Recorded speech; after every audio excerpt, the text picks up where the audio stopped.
आज ये जो आयोजन बड़ा सार्थक रहा।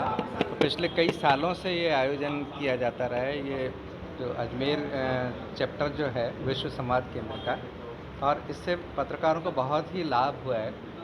देवर्षि नारद के बारे में जो तरह तरह की भ्रांतियाँ समाज में थी, वो उनका जो वास्तविक स्वरूप था और वो किस तरह से पत्रकारिता के प्रणेता थे, ये सब सारे शोध करने के पश्चात ये बातें सामने आ रही है।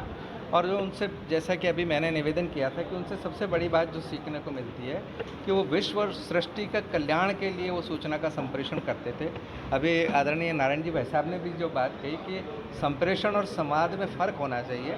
चीज़ को यथावत संप्रेषित कर देना एक अलग बात होती है, वो तटस्थ रहना है, लेकिन उसको संवाद के रूप में क्या अच्छा है, क्या किया जाना चाहिए, कितना किया जाना चाहिए, वो संवाद है। तो हमने नारद से संवाद सीखा, और आज के पत्रकारों को भी वही करना चाहिए कि तटस्थ रहने के बजाय उनको निष्पक्ष तो अवश्य रहना चाहिए, लेकिन जो समाज के हित में क्या है, देश के हित में क्या है, राष्ट्र के हित में क्या है, विश्व के हित में क्या है, इस बात को ध्यान में रख कर ही सूचनाओं का संप्रेषण करना चाहिए। मैं आयोजकों को बहुत बधाई देना चाहता हूँ। इस तरीके का आयोजन होते रहने चाहिए और हमारे पत्रकार साथियों को इसमें रुचि दिखानी चाहिए और इसमें निरंतर भाग भी लेना चाहिए।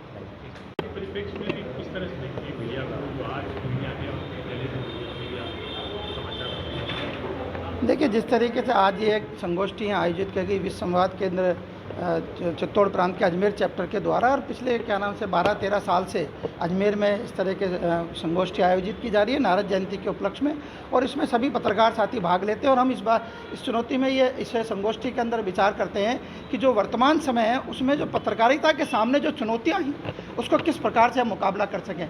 देखिए, इसमें कोई दो राय नहीं है। एक समय था जब नारद जी को एक पत्रकार के रूप में उनको माना जाता था, और अब जो भूमिका निभा रहे हैं वो जो मीडिया है, देश का जो मीडिया भूमिका निभा रहा है। लेकिन हमने देखा है कि जो मीडिया के सामने इन दिनों जो चुनौती है उसको देखते हुए मीडिया को जो भूमिका निभानी चाहिए वैसी भूमिका नहीं निभा रही है। और कई बार हमने देखा कि जो देश के हित में जो खबरें नहीं होती हैं, खासतौर से उनको भी दिखाया जाता है। ये चुनौती जो सामने आई है, इस संदर्भ में हमको नारद जी से ये सीखना चाहिए कि एक जो नारद जी ने संवाददाता के रूप में अपनी भूमिका निभाई और तीनों लोकों में निभाई, चाहे वो देवलोक हो, चाहे असुर लोक हो, और चाहे मानव लोक हो, एक पत्रकार ने तीनों लोकों के अंदर भूमिका निभाई।